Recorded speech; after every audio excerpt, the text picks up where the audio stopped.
सवाल दिल्ली वालों के जहन में, कौन बनेगा आखिरकार दिल्ली का नया मुख्यमंत्री? पिछले 2 दिन से दिल्ली के सियासी गलियारों में इस पर चर्चा तेज है। शीला दीक्षित के बाद क्या आतिशी के रूप में दिल्ली को मिलने जा रही है महिला मुख्यमंत्री? क्या हरियाणा चुनाव को ध्यान में रखते हुए केजरीवाल जाट नेता कैलाश गहलोत पर अपना दांव खेलेंगे, यानी आंदोलन के दिनों के पुराने साथी गोपाल राय पर भरोसा करेंगे, या युवा तेज तर्रार और निर्विवाद नेता सौरभ भारद्वाज के सिर सजेगा दिल्ली के सीएम का ताज? अब से कुछ ही देर बाद सुबह 11 बजे आम आदमी पार्टी के विधायक दल की बैठक शुरू होने वाली है, जिसमें नए नेता यानी दिल्ली के मुख्यमंत्री का चुनाव किया जाएगा। इसके बाद लगभग शाम 4:30 बजे अरविंद केजरीवाल उपराज्यपाल वी.के. सक्सेना से मिलेंगे, इस्तीफा सौंपेंगे, विधायक दल की बैठक के फैसलों की जानकारी देंगे।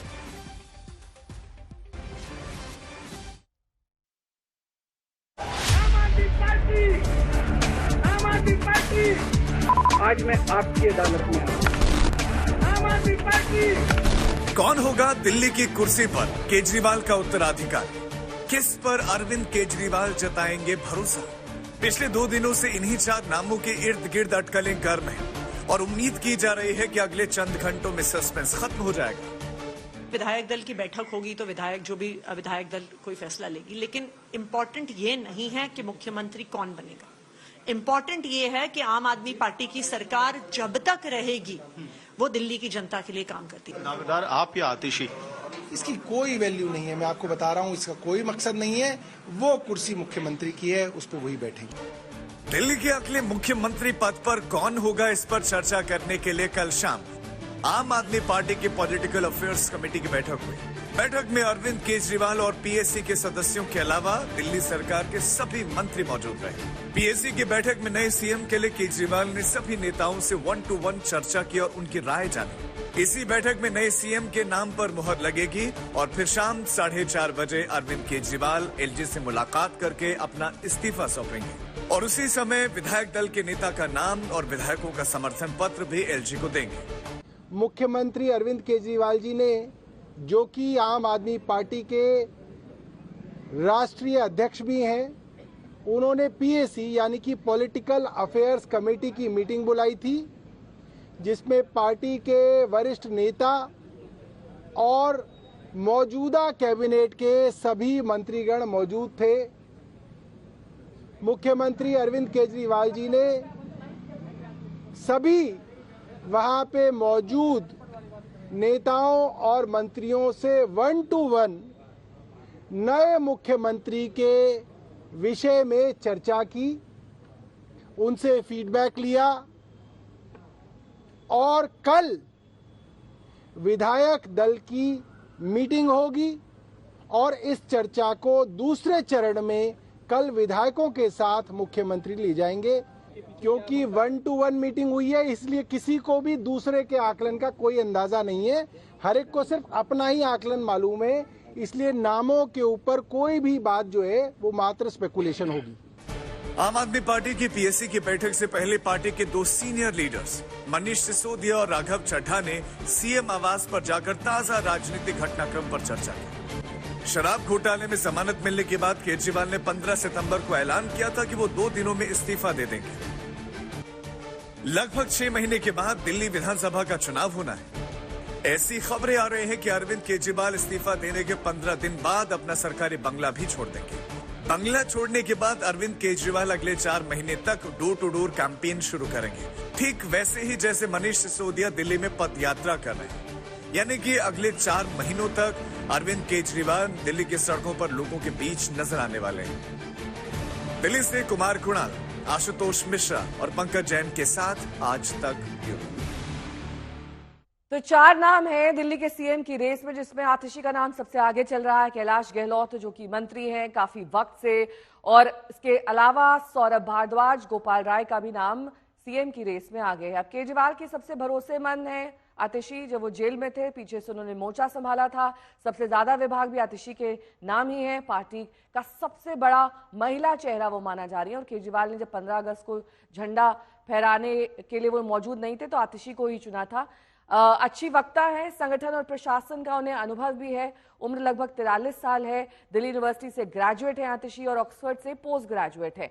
ऐसे में आतिशी का नाम फ्रंट रनर में है। नजफगढ़ से विधायक कैलाश गहलोत का भी नाम दिल्ली के सीएम की रेस में है। आम आदमी पार्टी के सीनियर नेता हैं, 2015 से लगातार मंत्री रहे हैं, आंदोलन के वक्त से जुड़े रहे हैं और जाट नेता होने से उनका दावा मजबूत है क्योंकि हरियाणा में चुनाव आने वाले हैं। जाट बहुल इलाकों में उनकी पकड़ अच्छी बताई जा रही है और अगर वो सीएम बनाए जाते हैं तो हरियाणा चुनाव में इसका फायदा आम आदमी पार्टी को मिल सकता है। दिल्ली सरकार में मंत्री रह चुके हैं और लंबे वक्त से मंत्री हैं। सौरभ भारद्वाज केजरीवाल के भरोसेमंद हैं। कई अहम मंत्रालय वो इस वक्त संभाल रहे हैं। स्वीकार्य चेहरा हो सकते हैं ऐसा माना जा रहा है। इसके अलावा गोपाल राय का भी नाम सामने आ रहा है। दिल्ली सरकार में मंत्री हैं, इस वक्त 2 बार के विधायक हैं।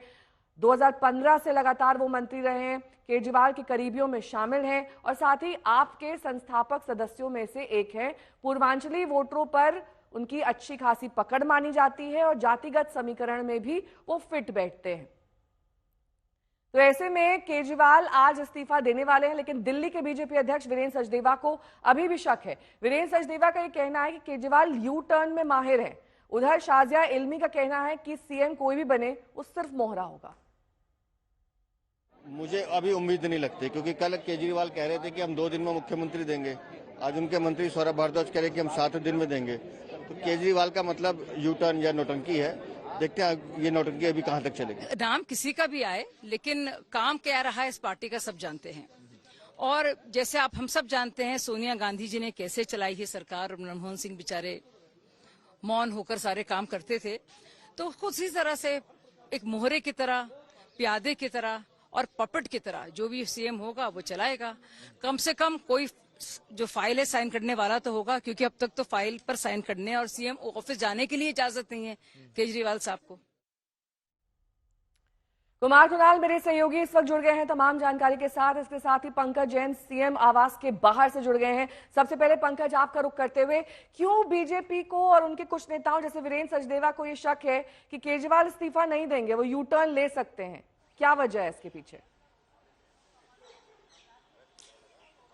देखिए, जबरदस्त बयानबाजी तो हो ही रही है इस पूरे मामले में जब से अरविंद केजरीवाल ने ये ऐलान किया है कि वो 2 दिन बाद यानी आज के ही दिन मुख्यमंत्री पद से इस्तीफा देंगे। आज सरकारी दफ्तर खुल रहे हैं और आप देखें कि उपराज्यपाल से समय भी ले लिया गया है और उपराज्यपाल से समय लिया गया है, इसका अर्थ सीधे तौर पर यही है कि आज अरविंद केजरीवाल उपराज्यपाल दफ्तर जाएंगे अपना इस्तीफा लेकर। और कल इस बात की पुष्टि सौरभ भारद्वाज भी करते हुए नजर आए थे। एक और जो सूचना है, सूचना की कॉपी हमारे पास मौजूद है जिसमें ये लिखा हुआ है कि आज विधायकों को यही कैंप ऑफिस, सामने तस्वीरें हमारे कैमरामैन दिखाएंगे, ये जो आप लोगों को देख रहे हैं इसके ठीक पीछे कैंप ऑफिस है नेहा, और यहाँ पर विधायकों की मौजूदगी रहेगी। विधायकों से जो जानकारी मिली है वो 10:30 बजे के आसपास यहाँ पहुंचना शुरू कर देंगे और उसके बाद अंदर बैठक को अंजाम दिया जाएगा। जो नोटिस जारी किया गया है तमाम विधायकों को, उसमें लिखा हुआ है कि मीटिंग का एजेंडा है विधायक दल का नेता चुनना। तो जाहिर है तैयारियां तमाम कर ली गई हैं, इंतजार विधायकों का है। देखना होगा कि विधायक दल की बैठक में अरविंद केजरीवाल अपने विधायकों को किस तरह से संबोधित करते हैं, क्या कुछ कहते हैं और वो कौन सा नाम होगा जो मुख्यमंत्री की रेस में सबसे आगे निकल जाएगा। कुमार कुणाल भी मेरे सहयोगी जुड़े हुए हैं तमाम जानकारी के साथ। कुमार, 4 नाम सामने आ रहे हैं, लेकिन फ्रंट रनर के तौर पर क्या आतिशी का नाम माने? और दूसरा सवाल मेरा ये है कि ये केजरीवाल का इस्तीफा मास्टर स्ट्रोक के तौर पर देखा जा रहा है, इसको किस तरीके से पार्टी कैश करेगी? क्या वहां पार्टी दफ्तर में शाम में कोई रोड शो की तैयारी है? केजरीवाल सड़क पर निकलेंगे? क्या कुछ वहां आप देख सकते हैं? देखिए, तैयारी तो अभी कुछ भी नहीं है अगर हम पार्टी दफ्तर की बात करें, लेकिन तमाम चीजें, कयासों के दौर लगातार चल रहे हैं। हालांकि अब महज कुछ घंटों का वक्त बचा है जब औपचारिक बैठक होगी विधायक दल की और उसमें नेता चुन लिया जाएगा, लेकिन ये तमाम चीजें औपचारिकताएं ज्यादा नजर आती हैं क्योंकि हर किसी को मालूम है, ये बात कल इसकी तस्दीक सौरभ भारद्वाज ने भी प्रेस कॉन्फ्रेंस के दौरान की थी कि 1-on-1 मीटिंग कर रहे हैं अरविंद केजरीवाल। यानी सिर्फ अरविंद केजरीवाल जानते हैं कि किसके मन में क्या कुछ चल रहा है और उन्हें क्या फैसला लेना है। तो क्या आज विधायक दल की जो बैठक है वो महज एक मुहर लगाने भर की है? सब कुछ पहले से तय है, सारी पटकथा लिखी जा चुकी है। वो आतिशी होंगी या फिर कोई और होगा या कोई सरप्राइज नाम होगा, क्योंकि जिस तरीके से चौंकाने वाला इस्तीफा रहा है अरविंद केजरीवाल का, उसी तरीके से चौंकाने वाला कोई और भी फैसला हो सकता है।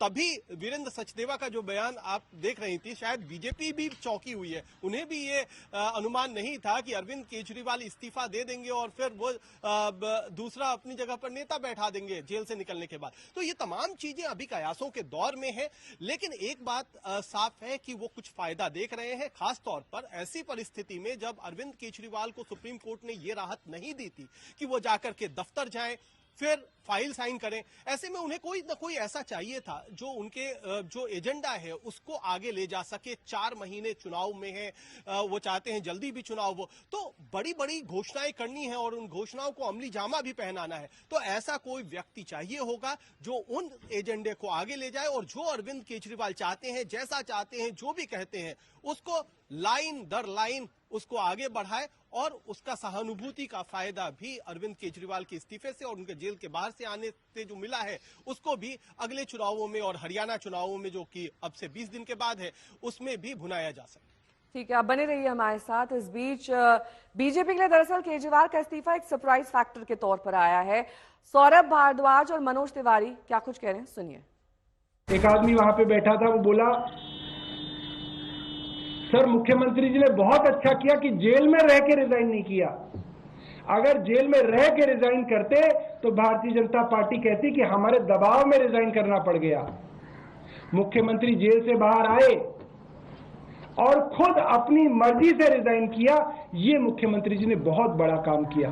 देखिए, इस देश में किसी मुख्यमंत्री का ऐसा इतिहास नहीं दिखेगा आपको कि उस मुख्यमंत्री को जबरदस्ती कोर्ट जैसे होता है ना कि डंडे से रगड़ के कुर्सी से हटाई हो। इस देश में संविधान का राज है, कानून का राज है और संविधान कहता है कि अगर मुख्यमंत्री जेल जाते हैं तो मुख्यमंत्री को इस्तीफा दे देना चाहिए, उन्हीं की पार्टी का कोई दूसरा मुख्यमंत्री बन जाता है ताकि प्रदेश चलता रहे। लेकिन अरविंद केजरीवाल जी के मामले में दिखता है कि उनका अपना ईगो बड़ा है, दिल्ली की समस्या या दिल्ली का दर्द उनके लिए बड़ा नहीं है। कुमार खुलाल मेरे सहयोगी जुड़े हुए हैं तमाम जानकारी के साथ। इसके अलावा पंकज जैन भी जुड़े हुए हैं। पंकज, आपका रुख करते हुए, जिस तरीके से बीजेपी लगातार ये कह रही है क्योंकि कोर्ट ने पावर्स छीन ली थी, केजरीवाल कोई फाइल नहीं साइन कर सकते थे, कुछ भी उनके पास ऐसा नहीं था जो बतौर सीएम वो कर सकते थे, ऐसे में यही उनके पास एक विकल्प बचा था। अब वो क्या ऐसा चेहरा, ऐसा मुख्यमंत्री चाहते हैं जो कमांड उनकी ले और सिर्फ बतौर चेहरा सीएम दिखाई दे? बिल्कुल, ये सबसे बड़ी चुनौती तो रहेगी आम आदमी पार्टी सरकार के सामने, क्योंकि अरविंद केजरीवाल ही साल 2015 से लगातार आम आदमी पार्टी सरकार का दिल्ली में चेहरा रहे हैं और आने वाले समय में दिल्ली में जो विधानसभा चुनाव होगा उस दौरान अरविंद केजरीवाल की भूमिका को बड़ा रखना भी एक बड़ी चुनौती रहेगी। क्योंकि देखिए, अब कम वक्त बचा है, अक्टूबर, नवंबर, दिसंबर, जनवरी, फरवरी में तो चुनाव होते ही हैं। जाहिर है काफी पहले ही यानी कि इस साल के अंत तक आचार संहिता लागू हो जाएगी, इसलिए ऐसा व्यक्ति जो काम पर ज्यादा फोकस कर सके, राजनीति पर फोकस ना करे, उसको चुना जाएगा। और अब देखना होगा विधायक दल की बैठक में क्या कुछ विधायकों को भी जानकारी दी जाती है, क्योंकि अभी तक जितने भी विधायक हैं वो अरविंद केजरीवाल के नाम पर ही जीतते हुए नजर आए थे। उन तमाम विधायकों को समझाना भी यहाँ पर एक बड़ी चुनौती होगी और उसके लिए भी एक स्ट्रेटेजी बाकायदा बनाई गई है। तो जाहिर सी बात है कि तमाम सुप्रीम कोर्ट ने जो निर्देश दिए, शर्तें लागू की, इसके पहले अरविंद केजरीवाल, मनीष सिसोदिया जैसे नेता जेल गए, इन तमाम भूमिकाओं को भी जनता के बीच में साफ करने की कोशिश आम आदमी पार्टी सरकार की रहेगी, क्योंकि यही तमाम बड़ी चुनौतियां हैं। आपने देखा किस तरह से भाजपा ने पिछले 1 से 1.5 साल के बीच में तमाम प्रदर्शन किए और आम आदमी पार्टी सरकार पर सवाल खड़े किए, तो ग्राउंड पर उसका जो असर हुआ है उस असर को मिटाने की कोशिश आम आदमी पार्टी की तरफ से रहेगी। अब ये कितनी सफल होगी ये तो आने वाला समय ही तय करेगा। ठीक है, बने रहिए हमारे साथ।